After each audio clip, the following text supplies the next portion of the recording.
حدیث کی روشنی میں نبی کریم صلی اللہ علیہ وآلہ وسلم پر وحی کا سلسلہ۔ صحیح بخاری حدیث نمبر 1۔ آپ صلی اللہ علیہ وآلہ وسلم فرما رہے تھے کہ تمام اعمال کا دار و مدار نیت پر ہے، اور ہر عمل کا نتیجہ ہر انسان کو اس کی نیت کے مطابق ہی ملے گا۔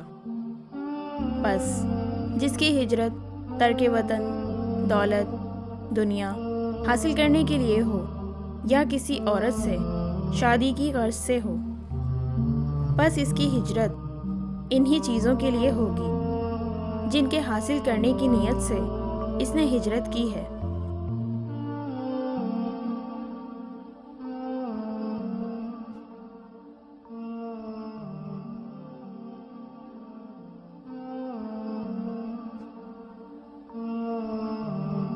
حدیث نمبر 2۔ ایک شخص حارث بن حشام نامی نے آن حضرت صلی اللہ علیہ وآلہ وسلم سے سوال کیا تھا کہ حضور، آپ پر وحی کیسے نازل ہوتی ہے؟ آپ صلی اللہ علیہ وآلہ وسلم نے فرمایا کہ وحی نازل ہوتے وقت کبھی مجھ کو گھنٹی کی سی آواز محسوس ہوتی ہے، اور وحی کی یہ کیفیت مجھ پر بہت شاق گزرتی ہے۔ جب یہ کیفیت ختم ہوتی ہے تو میرے دل و دماغ پر اس فرشتے کے ذریعے نازل شدہ وحی محفوظ ہو جاتی ہے، اور کسی وقت ایسا ہوتا ہے کہ فرشتہ بشکل انسان میرے پاس آتا ہے اور مجھ سے کلام کرتا ہے، بس میں اس کا کہا ہوا یاد رکھ لیتا ہوں۔ حضرت عائشہ رضی اللہ عنہا کا بیان ہے کہ میں نے سخت کڑاکے کی سردی میں آن حضرت صلی اللہ علیہ وآلہ وسلم کو دیکھا ہے کہ آپ صلی اللہ علیہ وآلہ وسلم پر وحی نازل ہوئی، اور جب اس کا سلسلہ موقوف ہوا تو آپ صلی اللہ علیہ وآلہ وسلم کی پیشانی پسینے سے شرابور تھی۔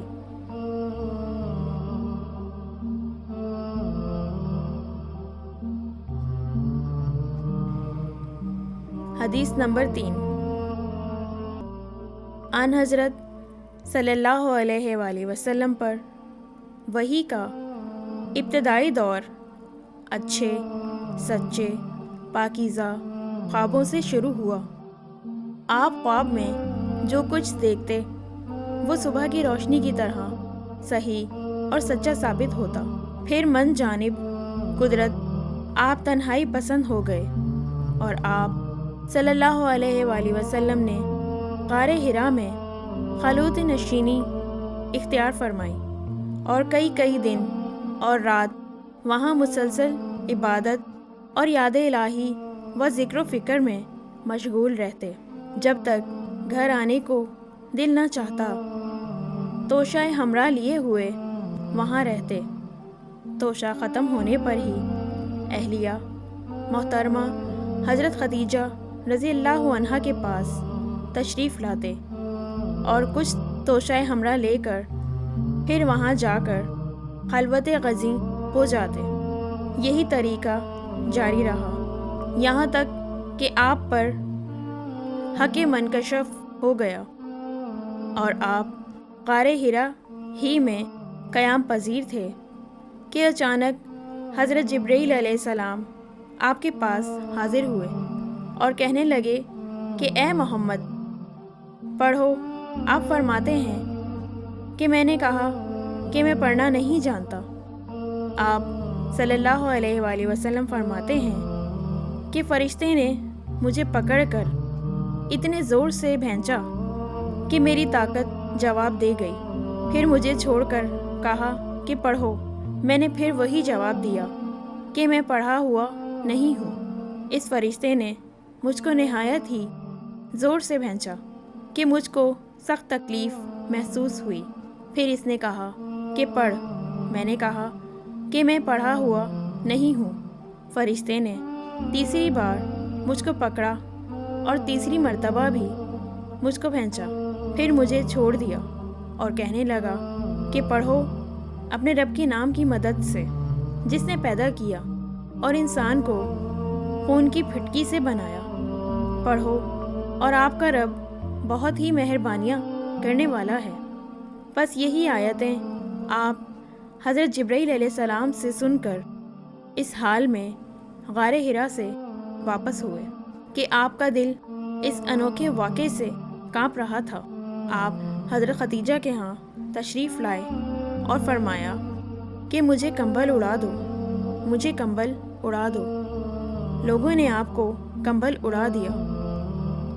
جب آپ کا ڈر جاتا رہا تو آپ نے اپنی زوجہ محترمہ حضرت خدیجہ رضی اللہ عنہا کو تفصیل کے ساتھ یہ واقعہ سنایا اور فرمانے لگے کہ مجھ کو اب اپنی جان کا خوف ہو گیا ہے۔ آپ کی اہلیہ محترمہ حضرت خدیجہ رضی اللہ عنہا نے آپ کی ڈھارس بندھائی اور کہا کہ آپ کا خیال صحیح نہیں ہے، خدا کی قسم آپ کو اللہ کبھی رسوا نہیں کرے گا۔ آپ تو اخلاق فاضلہ کے مالک ہیں، آپ تو کنبہ پرور ہیں، بے کسوں کا بوجھ اپنے سر پر رکھ لیتے ہیں، مفلسوں کے لیے آپ کماتے ہیں، مہمان نوازی میں آپ بے مثال ہیں اور مشکل وقت میں آپ امر حق کا ساتھ رکھتے ہیں۔ ایسے اوصاف حسنہ والا انسان یوں بے وقت ذلیل و خواری کی موت نہیں پا سکتا۔ پھر مزید تسلی کے لیے حضرت خدیجہ رضی اللہ عنہا آپ صلی اللہ علیہ وآلہ وسلم کو ورقہ بن نوفل کے پاس لے گئیں، جو ان کے چچا زاد بھائی تھے اور زمانہ جاہلیت میں نصرانی مذہب اختیار کر چکے تھے اور عبرانی زبان کے کاتب تھے۔ چنانچہ انجیل کو بھی حسب منشائے خداوندی عبرانی زبان میں لکھا کرتے تھے۔ انجیل سریانی زبان میں نازل ہوئی تھی، پھر اس کا ترجمہ عبرانی زبان میں ہوا۔ ورقہ اسی کو لکھتے تھے۔ وہ بہت بوڑھے ہو گئے تھے، یہاں تک کہ ان کی بینائی بھی رخصت ہو چکی تھی۔ حضرت خدیجہ رضی اللہ عنہا نے ان کے سامنے آپ کے حالات بیان کیے اور کہا کہ اے چچا زاد بھائی، اپنے بھتیجے محمد صلی اللہ علیہ وآلہ وسلم کی زبانی ذرا ان کی کیفیت سن لیجئے۔ وہ بولے کہ بھتیجے، آپ نے جو کچھ دیکھا ہے اس کی تفصیل سناؤ۔ چنانچہ آپ صلی اللہ علیہ وآلہ وسلم نے ازل اول تا آخر پورا واقعہ سنایا، جسے سن کر ورقہ بے اختیار ہو کر بول اٹھے کہ یہ تو وہی ناموس معزز رازدان فرشتہ ہے جسے اللہ نے حضرت موسیٰ علیہ السلام پر وحی دے کر بھیجا تھا۔ کاش میں آپ کے اس عہد نبوت کے شروع ہونے پر جوان عمر ہوتا، کاش میں اس وقت تک زندہ رہتا جب تک آپ کی قوم آپ کو اس شہر سے نکال دے گی۔ رسول کریم صلی اللہ علیہ وآلہ وسلم نے یہ سن کر تعجب سے پوچھا کہ کیا وہ لوگ مجھ کو نکال دیں گے، حالانکہ میں تو ان میں صادق و امین و مقبول ہوں۔ ورقہ بولا، ہاں یہ سب کچھ سچ ہے، مگر جو شخص بھی آپ کی طرح امر حق لے کر آیا، لوگ اس کے دشمن ہی ہو گئے ہیں۔ اگر مجھے آپ کی نبوت کا وہ زمانہ مل جائے تو میں آپ کی پوری مدد کروں گا۔ مگر ورقہ کچھ دنوں کے بعد انتقال کر گئے۔ پھر کچھ عرصہ تک وحی کی آمد موقوف رہی۔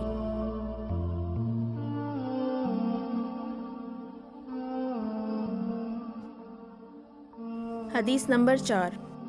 آپ صلی اللہ علیہ وآلہ وسلم نے وحی کے رک جانے کے زمانے کے حالات بیان فرماتے ہوئے کہا کہ ایک روز میں چلا جا رہا تھا کہ اچانک میں نے آسمان کی طرف ایک آواز سنی اور میں نے اپنا سر آسمان کی طرف اٹھایا۔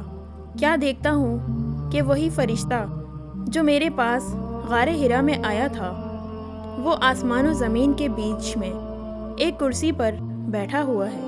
میں اس سے ڈر گیا اور گھر آنے پر میں نے پھر کمبل اوڑھنے کی خواہش ظاہر کی۔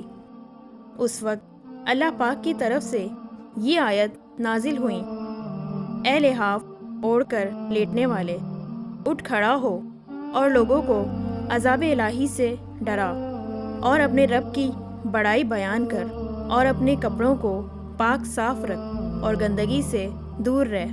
اس کے بعد وہی تیزی کے ساتھ پے در پہ آنے لگی۔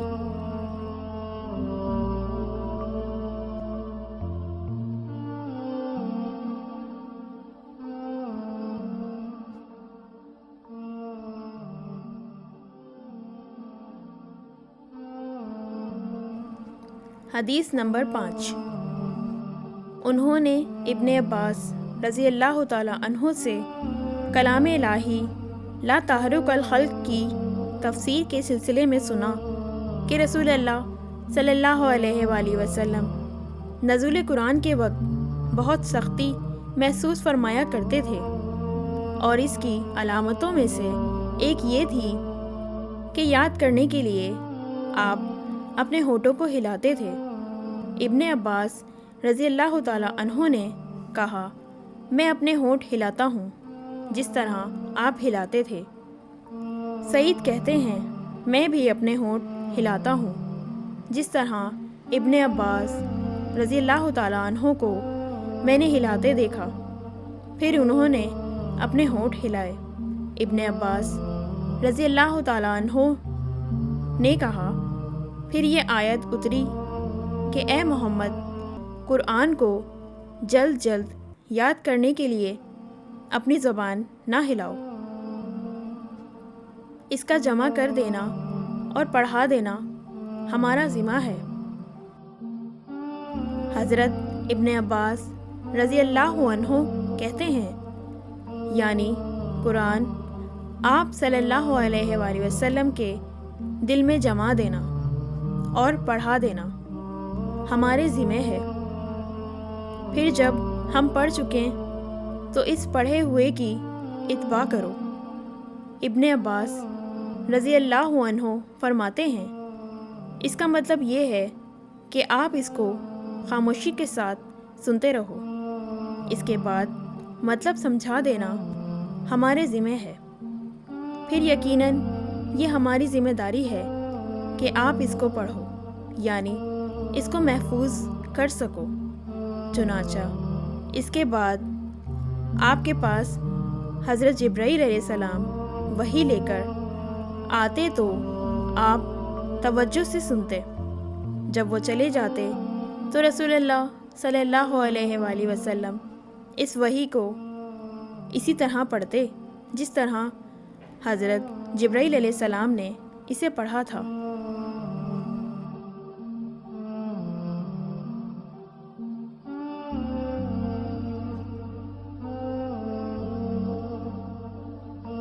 حدیث نمبر 6۔ رسول اللہ صلی اللہ علیہ وآلہ وسلم سب لوگوں سے زیادہ جواد، سخی تھے، اور رمضان میں دوسرے اوقات کے مقابلے میں جب جبریل آپ صلی اللہ علیہ وآلہ وسلم سے ملتے بہت ہی زیادہ جود و کرم فرماتے۔ جبریل علیہ السلام رمضان کی ہر رات میں آپ صلی اللہ علیہ وآلہ وسلم سے ملاقات کرتے اور آپ صلی اللہ علیہ وآلہ وسلم کے ساتھ قرآن کا دورہ کرتے۔ غرض آن حضرت صلی اللہ علیہ وآلہ وسلم لوگوں کو بھلائی پہنچانے میں بارش لانے والی ہوا سے بھی زیادہ جود و کرم فرمایا کرتے تھے۔